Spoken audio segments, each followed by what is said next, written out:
Welcome back on the VST channel. Probably one of the last videos for 2023, and what not better but finish it with the iPhone 15 Pro Max here and the Samsung Galaxy S23 Ultra. This video is shot in 4K 60 FPS. Why? Because again we are going to be testing the animations and the smoothness of the interface of those phones. Before we start, let me set the scene. Both phones are running the stable OSs. Here we have iOS 72.1. Here we have the One UI version 6.1. Also, both phones are running the highest available resolution. You can change the resolution on the iPhone, but you could limit the frame rate, which I apparently did not.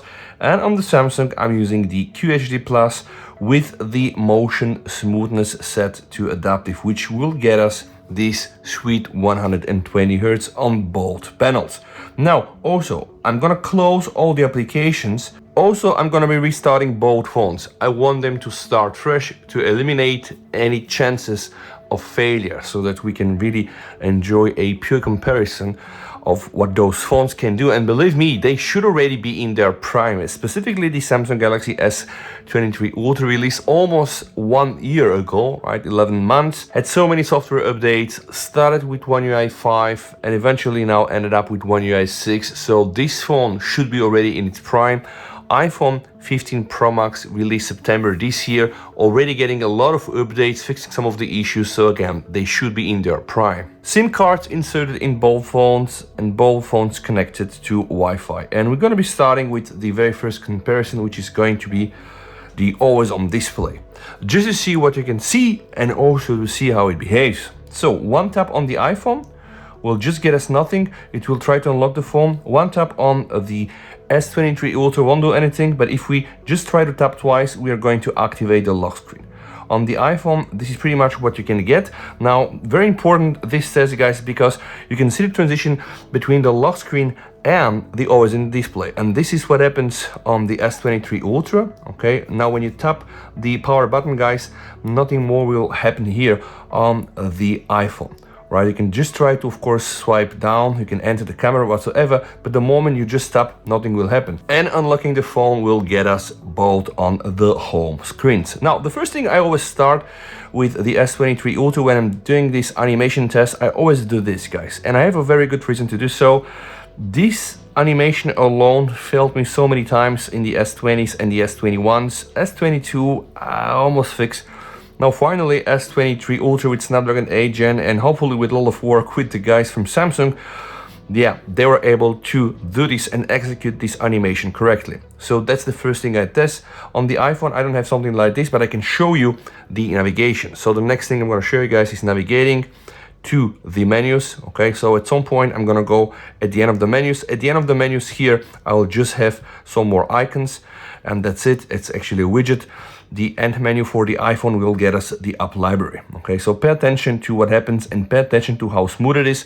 Something that I praised always and I will keep praising is this layer of transparency and this layer of immersivity that you get the moment I'm trying to sneak in these icons, right? The grouped icons behind that label app library. The app library gets on top and it really looks very cool. We don't have this here on the Galaxy, at least not with the stock launcher. This gesture will get me back to the home. This gesture will get me back to the home here.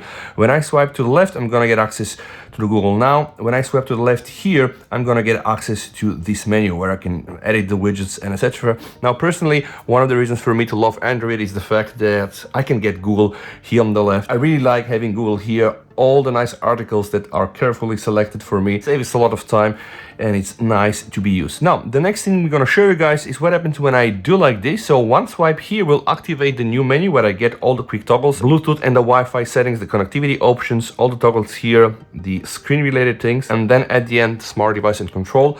If I swipe like this, we're gonna get the same but on the iPhone. So let me just try to do this in parallel, okay, 4K 60 so that you can just see what works better. Okay, now first on the iPhone, and I'm gonna do this here as well. I would say it works nice on both devices, although I'm not sure if you are able to just still see this when I'm shooting 4K 60, but it's not so smooth on the S23 Ultra. Like the level of smoothness on iOS, I really have to praise them, guys. It's probably unprecedented. I know that Xiaomi are very close, I know that Oppo is very close, I know that Vivo is very close, Huawei are also very, very close.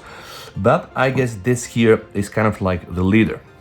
So once we're here, guys, it looks like this, and if you have a Xiaomi phone, you probably recognize this. It's a bit more complex on the One UI because you have here these icons, and that's pretty much how it goes. What happens when I do a swipe from here? I will get a minimized version of my settings and then my notifications. One swipe from here will get us the same, all right? So it's just a very big clock here, notification center, and this is pretty much how it goes. Now, about notifications, when you click them, you're gonna get this type of animation. Now, this is not ideal, it's a bit like too slow for my own preferences, and this is how it works on the S23 Ultra, guys. The moment you try to click, you know, like they're grouped and ungrouped, right? On the S23 Ultra, I think it's a tad bit faster, and faster is really better for me in that case.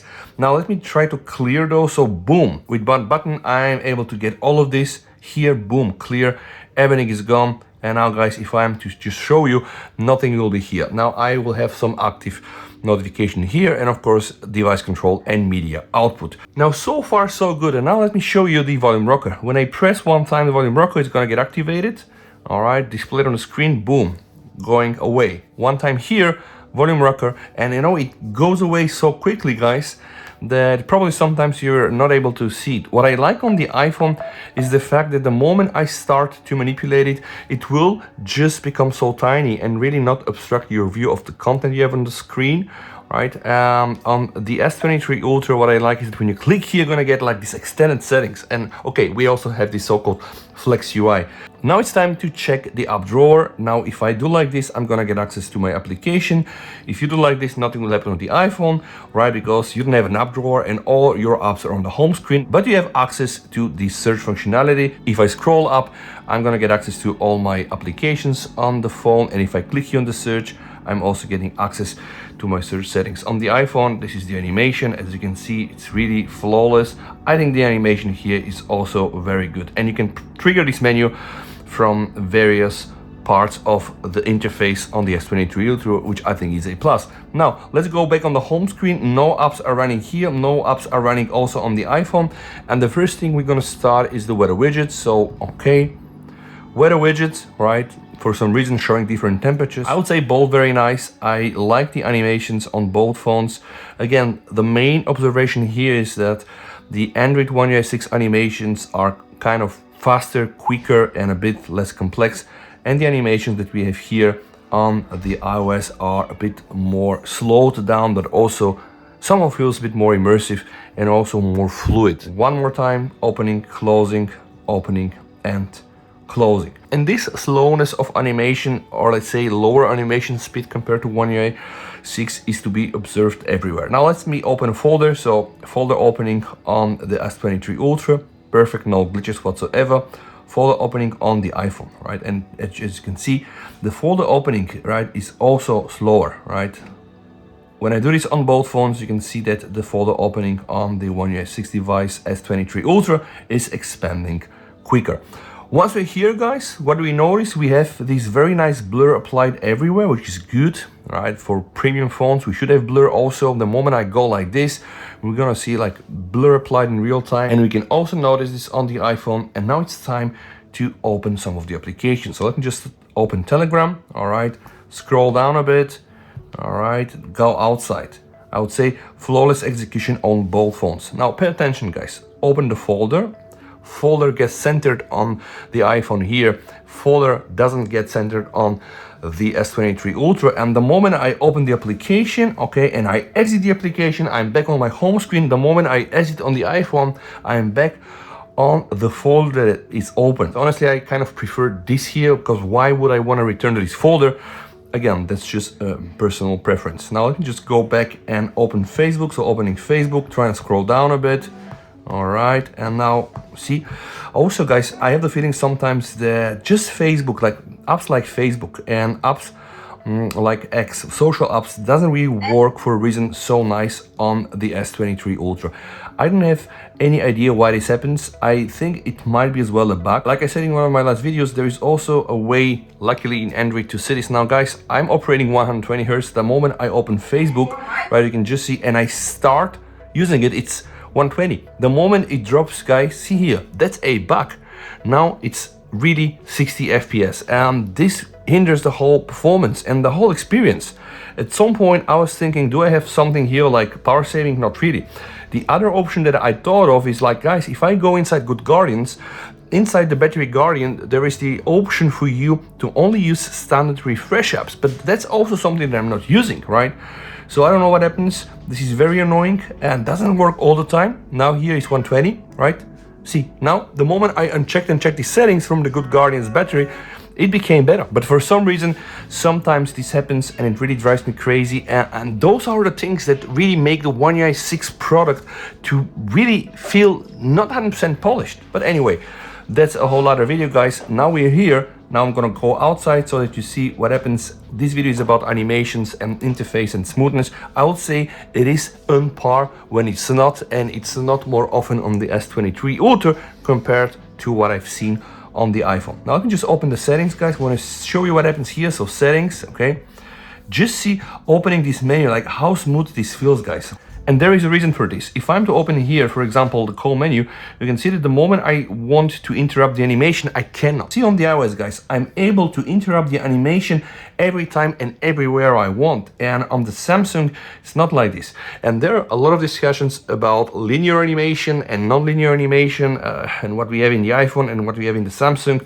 But in the end, what matters is really how we, the users, experience and perceive them. And I can tell you just by showing you this example that it's true. Here I'm able to stop one animation at any time, and that's not really applicable here on the S23 Ultra yet. I have high hopes for the S24 Ultra. I really hope that they're going to be able to turn things around and change it and make it more to be like this. Settings, applications, scrolling feels kind of smooth everywhere. Now again, we have this faster speed on the One UI 6, which I really love, and this slower speed on the iPhone that I really don't like. I don't like it. It's just too slow for me. But that's probably the compromise that you need to make when you're getting really those very, very smooth animations that eventually, not able to render them at a faster speed. Now, if I have to do the same here, you can see it's actually very quick. And sometimes I have a feeling that although this is more choppier, and I have to say that I like the implementation on the S23 Ultra better. Like, I like quicker and faster animation, although it's not stutter free and although it might be choppy sometimes. Now back on the home screen, let's open the camera.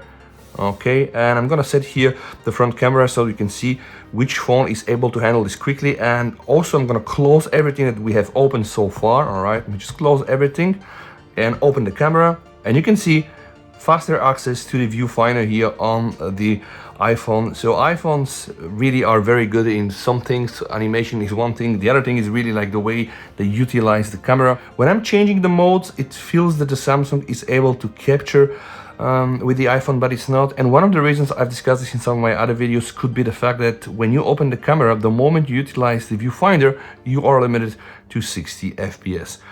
In a nutshell, guys, this is it. So I still believe that those are one of the best interfaces that you can have in a mobile phone.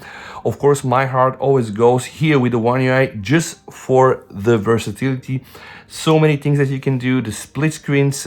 I don't really have a way to show this right now on the iPhone, the pop-up windows, and those are things that you can see right now in many other Chinese phones, like the Oppo, the Vivo, the Xiaomi, also in the Huawei. So it's very good that the Android makers are really giving you this unprecedented level of control. Specifically here on the S23 Ultra, we have Good Lock, and you know about Good Lock, it's so powerful and you can change so many system things like menus and etc. So it's really crazy.